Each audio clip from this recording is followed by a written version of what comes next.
I see the divine presence in all others. Hi everyone, Antonio Thornton.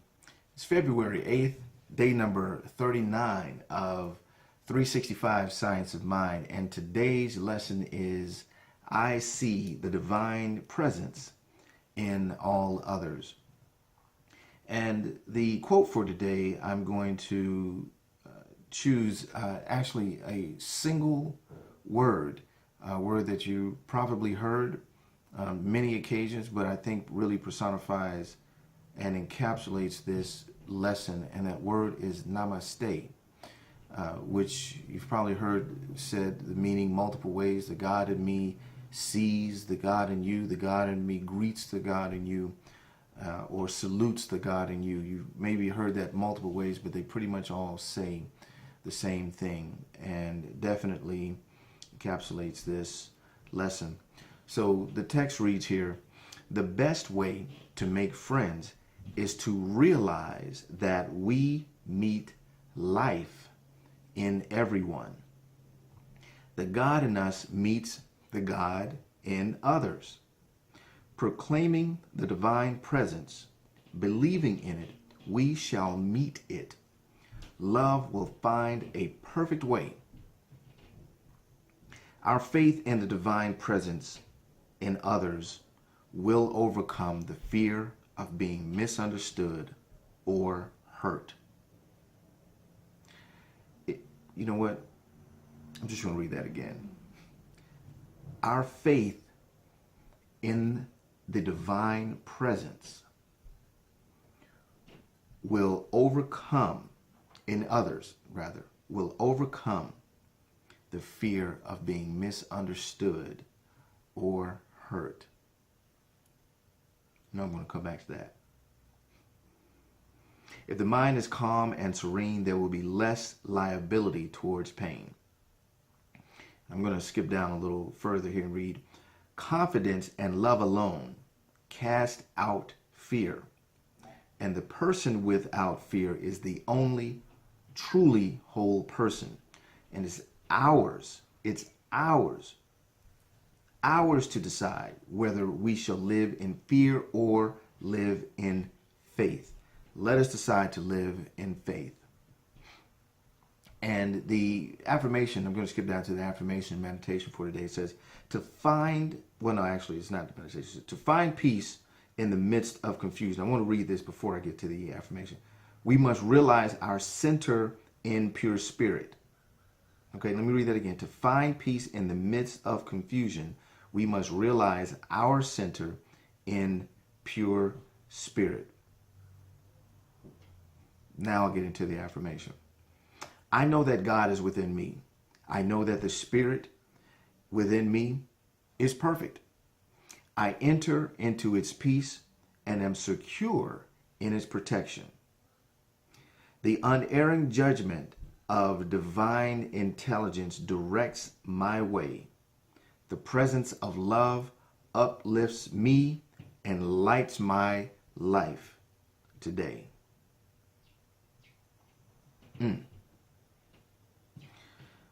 Namaste.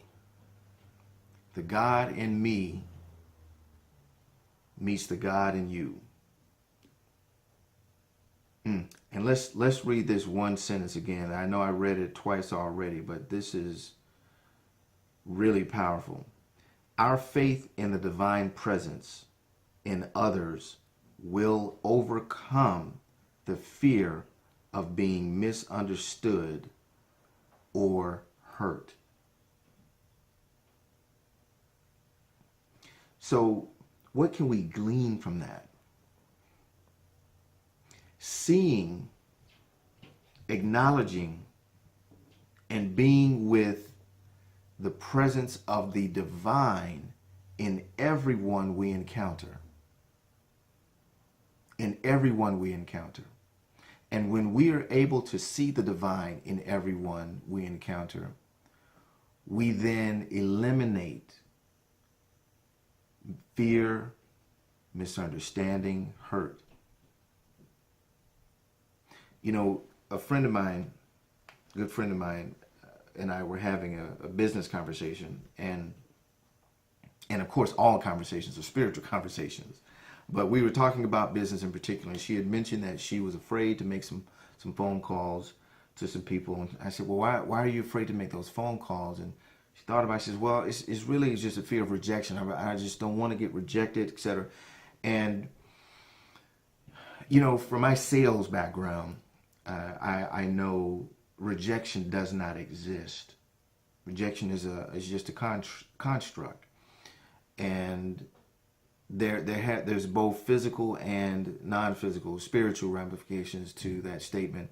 But in her situation, I knew that her conversation around rejection, there was something laying underneath that was really fueling this fear of being rejected, the fear of being hurt, if you will.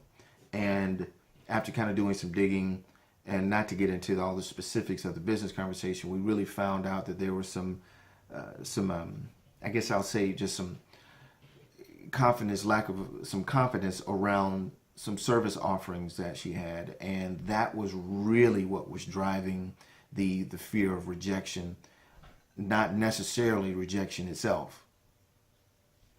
Not necessarily rejection itself, but the fear of being rejected is what she was dealing with. And I say that because when we're interacting with other people,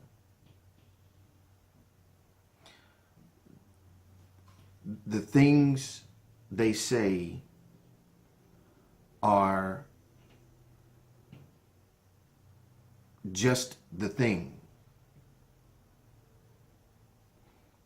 The things they say are just the things they say, really.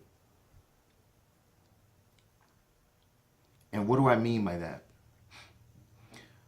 When someone says something to you,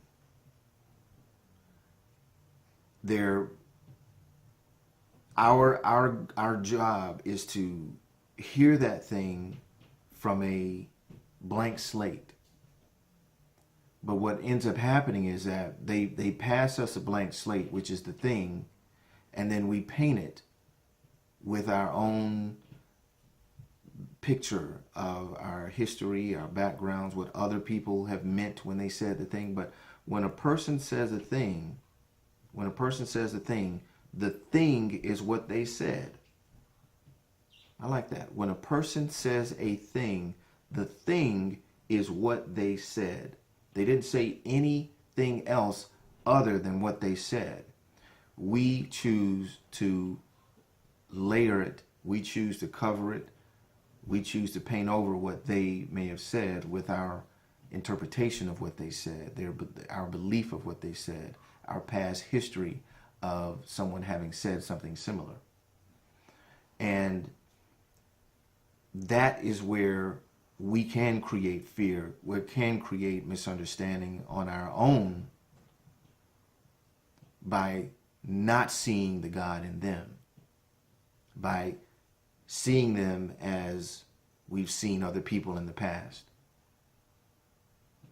And when we are able to see the God in others, there's one thing that we have to know cannot exist, is that we cannot be hurt. We cannot be hurt if we honestly and truly and genuinely can see the God in others. We cannot be hurt. And that's what this lesson is about. That is exactly what this lesson is about. Our faith in the divine presence in others will overcome the fear of being misunderstood or hurt. And we know we've probably heard this acronym so many times that we don't really recognize the significance of it. The acronym FEAR, F-E-A-R, false evidence appearing real. And that fear, that false evidence appearing real, is overcome with the faith, not in the person not in the person that you're speaking with, not in the individual, but the faith in the divine presence within them. The divine presence within them. And that presence is within everyone. Those actions, those deeds, those conversations, those words that don't appear to be aligned with their higher selves is a part of our hearing. It's a part of our own vibrational resonance to have attracted whatever those words are for our own growth. But they are all from the divine presence. And when we see and hear things that way, entirely different conversations can come about. Someone could call you all types of names and they mean absolutely nothing to you, because you're choosing to see the divine presence within them. To whatever degree you are choosing to see the divine presence within them. Sometimes people may be confused. Sometimes people may be living in fear, and they may communicate things from that place. But when you recognize that, hey, you know what, this person is doing the best they can do right now. Maybe this is someone I'm, vibrationally aligned with. Maybe it's not. Maybe I need to go over there instead of being subject to whatever that person may be saying. But what it does is it allows you to maintain your peace, maintain your harmony, maintain your confidence in who you are. And I think it also addressed that in the text. I know that God is within me, and I know that the Spirit within me is perfect. I enter into its peace and am secure in its protection. I am secure in its protection. And there's your understanding that you cannot be hurt, because you are divinely protected when you, not the other person, not anybody else, not what's going on around you, but when you enter into its peace, when you enter into its peace, you are securely protected. So what then is the lesson, the practical lesson that we can take and use in our lives? And that's namaste, is seeing the God in others, no matter what the situation looks like. Now, again, there may be some people you aren't vibrationally aligned with, and if there's a situation that you don't feel is getting you closer towards what you want, then you can always remove yourself from that situation. And I'm saying that to say, never should you feel that you should be a doormat. Never should you feel that you should be taken advantage of. Never should you feel that you should be disrespected in any way. And I'll even have to say, all those things are constructs that we've made up, being disrespected and being a doormat and those types of things. But having a solid understanding that you are going to actively see, look for, dig for the God in the person you are interacting with. That's your job. That is our job, not the other person's job. It's our job to dig, to find that God in them and see them from that place. That will change your perspective on most people you interact with. It will change your perspective probably on everyone you interact with. But that is our job. That is the goal. That is the objective, is to maintain seeing the God in others. Well, I'm going to go ahead and wrap up today's lesson.